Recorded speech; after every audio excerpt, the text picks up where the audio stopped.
Blog একটা, বেশি বড় দেবো না তোমাদেরকে, মাত্র 1-1.5 মিনিটের মধ্যে কথা। যারা এসি সার্ভিসিং করবো ভাবছো বা করছো, সবথেকে ভালো যেরকম করো।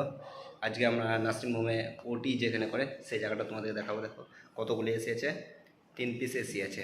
তো চলো এসিগুলো দেখাই তোমাদেরকে। ওটি বলতে বুঝতেই পারছো তোমরা, মানে অপারেশন যেটাকে করে। এই একটা হচ্ছে পুরো হায়ার মাল, 4টা কমপ্লিট করলাম।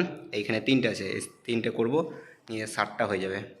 একজন আমাকে দিয়েছে সঙ্গী খালি, মানে এখানকারই আদমি, আর আমি একাই আছি।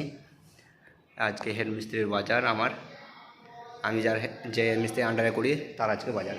7টা এসে সার্ভিসিং করে দিলাম, মাত্র 11:30 বাজছে এখন।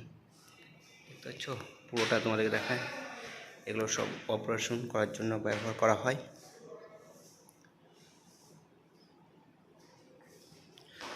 তো প্রথম এইটাকেই লাগবো আমি, এটাকে এখন এটা চলছে। তো তোমার এটাকে আগে বন্ধ করি। বন্ধ হয়ে গেল, মানে এখনও কম্প্রেসার ওয়ান আছে, তাহলে লয় পাতে করে লক করে দেয় যাতে না হিলে। চাপবো তো, তখন যদি ধরো আবার পড়ে যায় ঠিক নেই। লড়লে চললে তো পড়বই। তো দেখি কত ময়লা আছে, চলো।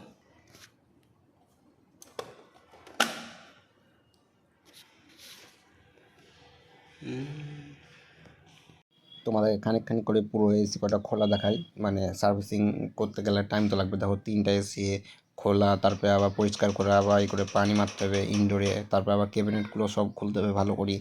এগুলো দেখাতে গেলে একটু টাইম লাগবে, বড় ভিডিও হয়ে যাবে, কমসে কম ভিডিওটা 1-2 ঘন্টার হয়ে যাবে। 3টে এসি আছে তো, তা অত দেখাবো না, খালি খুলে দেখাবো যে কত ঘিন্নে আছে। 3টা এসি একটু করে দেখাচ্ছি, চলো। আশা করছি ভিডিওটি ভালো লাগবে। ভিডিওটি ভালো লাগলে চ্যানেলটিকে সাবস্ক্রাইব করে অবশ্যই পাশে থাকবে।